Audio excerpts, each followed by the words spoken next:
nizere ko umeze neza wowe tubana umunsi ku munsi, cyangwa nimba aribwo bwa mbere uje kora subscribe kugira ngo ujye ubasha kubona andi masomo menshi tukwereka akurikira.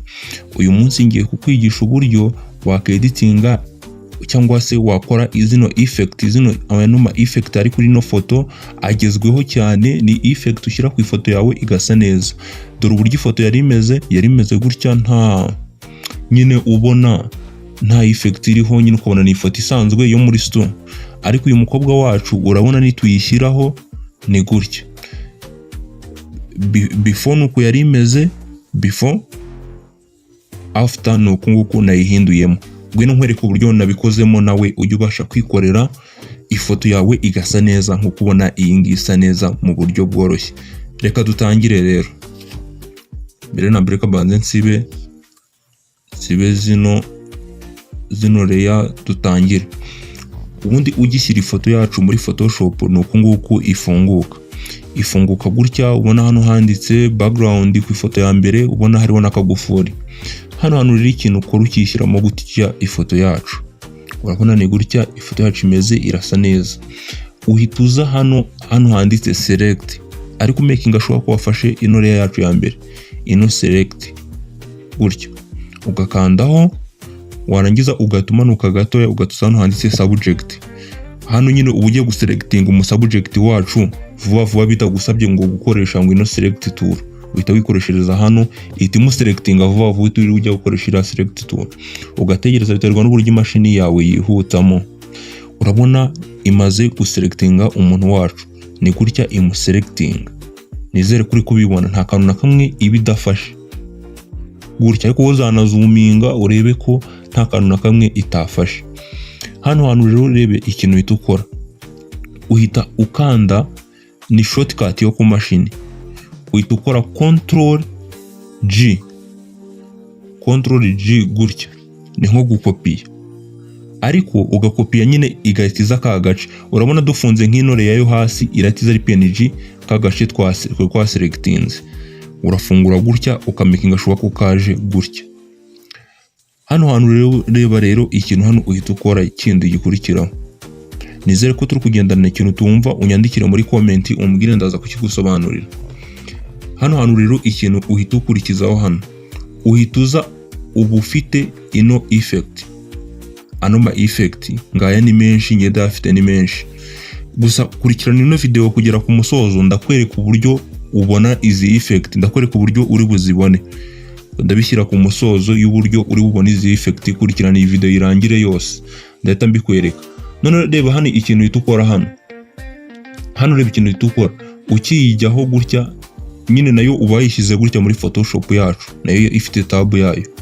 None hano rero reba ikintu uhita ukora, uhita uza kuri no select iyi ngiyi gutya, ugahita uza ku ifoto ushaka gufata ugiye gukoresha kuri effect imwe muri izi. Zose wazikoresha, ariko twebwe dukeneye iyi ngiyi niyo nshaka kukwigishirizaho. Inizi zindi nzabigisha zose, nzagenda nzibigisha. Gusa kurikirana iyi video irangire ndakwereka uburyo nawe wabasha kuzibona zino effect kandi ku buryo bwiza zimeze neza. Reba rero uraselectinga gutya ukamakinga shuwa nyine ko utigeze uyikoraho, utayicamo, ukazengurutsaho nyine effect ushaka gufata gutya. Hano rero ikintu ukora shortcut yo ku mashini, utukora Ctrl C ugakopiya gutya, ugahita ugarukamo hano kuri ya ntuza yacu ya project yacu, ukamakinga shuwa ko wafashe iyi ya kabiri yo hasi, ugahita ukora Ctrl V. Urabona iyisizamo ngiyi hano kuri no layer gutya, nayo urabona kwera kuri inyuma y'uyu muntu. Hano ni ikintu ukora rero, tukanda right click hano, ugahita uza hano handitse convert smart object, ahangaha ugakandaho gutya. Urabona isaza akantu hano rero ikintu ukora, uhita uza hano uhita uyikanda hingiye, ugahita ukora Ctrl T gutya. Urabona ko iri inyuma y'umuntu, ahasigaye rero ugahita ukurura gutya ukayizoominga gutya.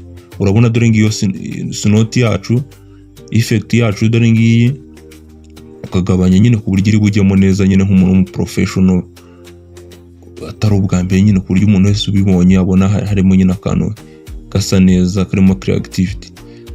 ahasigaye ukazuminga gutya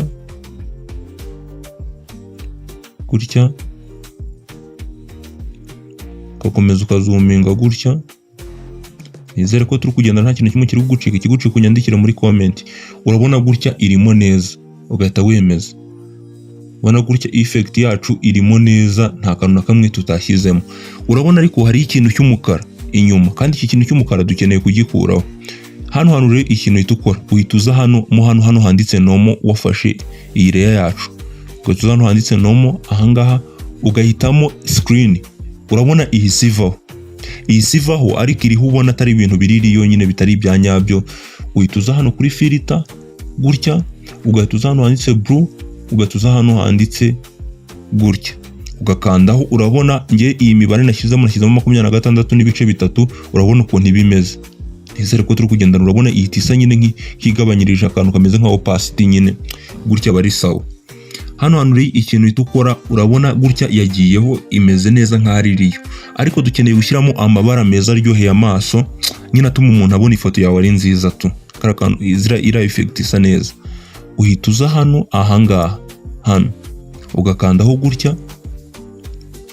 Guys, ukurikirana iyi video igere ku musozo, ndakwereka uburyo wabona iyi effect, izi effect uburyo wazibonamo. Noneho ahasigaye ugahita uza hano muri hue saturation. Iyi ngiyi hue saturation niyo uhitamo gutya, ugahita uza. Noneho ikintu itukora, uhituza hano ugafungura kano kantu, ugahita uza ahangaha hano handitse